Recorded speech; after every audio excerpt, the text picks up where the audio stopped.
ആന്ധ്രാപ്രദേശിൽ മെയ് 13-നാണ് നിയമസഭാ തെരഞ്ഞെടുപ്പും ലോക്സഭാ തെരഞ്ഞെടുപ്പും എന്നുള്ളത് നമുക്ക് നിർണായകമായി അറിയാവുന്നൊരു കാര്യമാണ്. അതിനകത്ത് ഏറ്റവും പ്രാധാന്യമുള്ള കാര്യം ജഗൻമോഹൻ റെഡ്ഡിക്ക് ഇനിയൊരു സാധ്യത ഇല്ലേ ഇല്ല എന്ന രീതിയിലേക്ക് കാര്യങ്ങൾ പോവുകയാണ്. ജഗൻമോഹൻ റെഡ്ഡിയും അതുപോലെ തന്നെ YS ശർമിളയും അവിടെ ആന്ധ്രാപ്രദേശിൽ ശക്തമായ മത്സരം നടത്തുമ്പോൾ തീർച്ചയായും YSR കോൺഗ്രസ് വോട്ടുകൾ കുറെ കോൺഗ്രസിലേക്ക് പോവുകയും അത് TDP സഖ്യത്തിൻ്റെ വിജയം അനായാസമാക്കുകയും ചെയ്യുകയില്ലേ എന്നുള്ള വലിയ വാർത്ത ദേശീയ മാധ്യമങ്ങൾ പറയുന്നുണ്ട്. എന്നാൽ കോൺഗ്രസ് കൃത്യമായിട്ടുള്ളൊരു പ്ലാനിങ്ങിലാണ് പോകുന്നത്.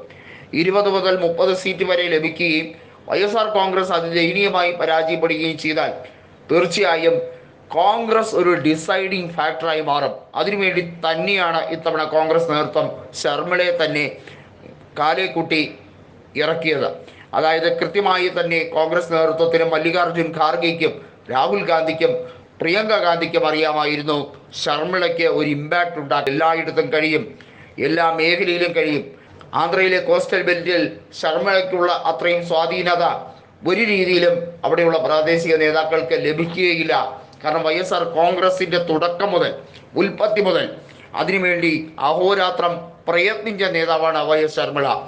YS ശർമിളയുടെ ഒരു ശക്തമായ പ്രയത്നത്തിൻ്റെ കൂടി ഫലമാണ് 2019 ജഗൻമോഹൻ റെഡ്ഡി 151 സീറ്റുകൾ 175 നേടി അധികാരം ഉറപ്പിച്ചത്. 22 ലോക്സഭാ സീറ്റുകളും നേടി. നിരവധി തവണ രാജ്യസഭയിലെ ബില്ല് അവതരണം ഉൾപ്പെടെയുള്ള കാര്യങ്ങൾ നടക്കുമ്പോൾ അകമഴിഞ്ഞ് സഹായിച്ചിട്ടുണ്ട് YSR കോൺഗ്രസ് BJPക്ക്.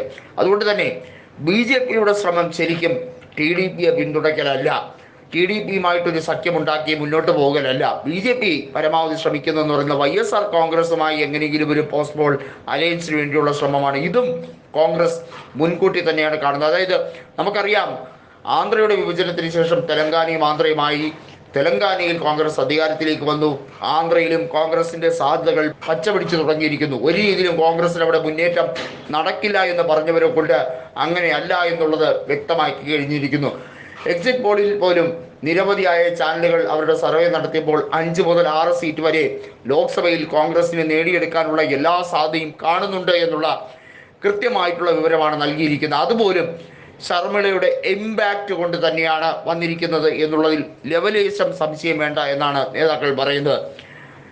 YSR കോൺഗ്രസിൻ്റെ അധപ്പതനമായിരിക്കും ഈ ലോക്സഭാ തെരഞ്ഞെടുപ്പിലും നിയമസഭാ തെരഞ്ഞെടുപ്പിലും ഒരേ സമയം കാണാൻ കഴിയുന്നതെന്നും തിരിച്ചു വരാൻ കഴിയാത്ത വിധത്തിൽ ജഗന്റെ വോട്ട് ഷെയർ കുത്തനെ ഇടിയുമെന്നും അത് ശർമിള തന്നെയായിരിക്കും കാരണക്കാരിയായി മാറുകയെന്നും വ്യക്തമാക്കുന്ന രീതിയിലേക്കാണ് കാര്യങ്ങൾ പോകുന്നത്.